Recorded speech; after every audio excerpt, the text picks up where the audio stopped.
Michael H. Hart, in his book The 100, a ranking of the most influential person in history in 1978, listed Muhammad as the most influential individual in the history of humankind because he was the only man in history who was supremely successful on both the religious and secular levels.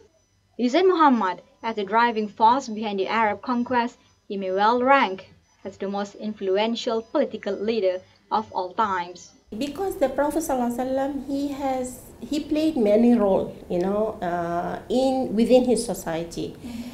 If you look to him as a husband, he is the number one, we can say, in terms of his ethics, how he deal with his wives, although he married many wives, but it shows that how he deal, with his wife, with mercy, with advising them slowly. I mean, to accept, the message, not only in the social life, and then even with his children, okay, and with the children or with his grandchildren, how he used to play with them, how he is so loving and caring for these children, and he is teaching them also from young age, since they were crawling, Al-Hassan wal-Hussein, his grandchildren, he started teaching them. And recently, some of the studies, they realized that teaching children teaching people started from even the womb of the mother. So he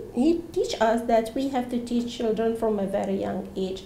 This in terms of social life, also in terms of political situation, in terms of war, he is very wise. Also in terms of even, he teach us, you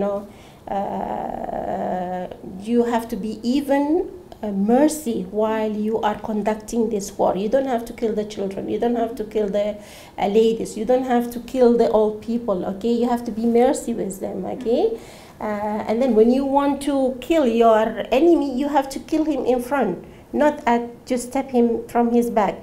So he teach all the good things, for the people, even during war, okay?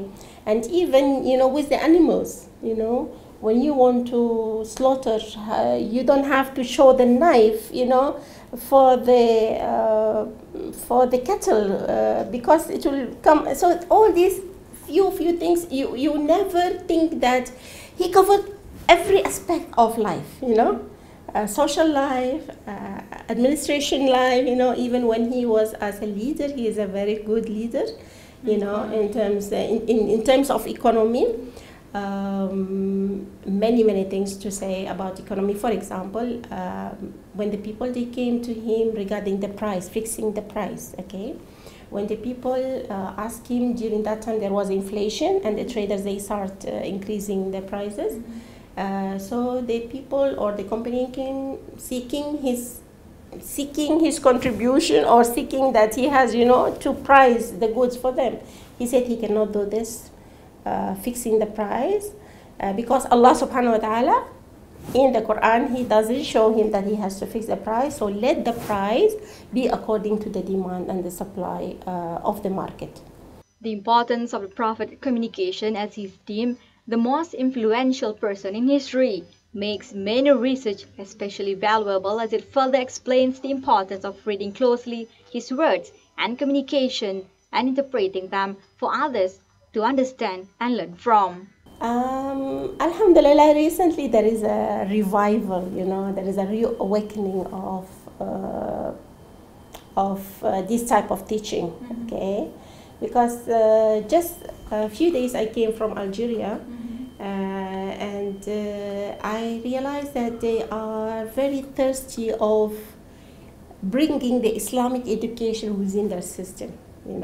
They are very happy, to know about all these Islamic financial institutions, Islamic banking, they don't have, they only have one bank, so they are very eager to know more about this Islamic institution and how it can be integrated within their current system, which is totally secular system. I believe in some of the countries they are against, the celebration of Maulidur Rasul, but I believe if we are not going to make it as a celebration, our young generation will forget about when was the Prophet ﷺ has been born. So I believe that we have to celebrate it, but the way how we are going to celebrate it, this is the most important thing. Muhammad was nothing more or less than a human being, but he was a man with a noble mission, which was to unite humanity on the worship of one and only one God, and to teach them the way to honest and upright living based on the commands of God. Today, after the lapse of 14 centuries, the life of teaching of Muhammad have survived without the slightest loss, alteration, or interruption. They offer the same undying hope for treating humankind's many ills which they did when he was alive. This is not a claim of Muhammad's followers, but an inescapable conclusion teach by critical and unbiased history. My name is Fazida Sharif, and this has been In the Footsteps of Muhammad. Thanks for watching.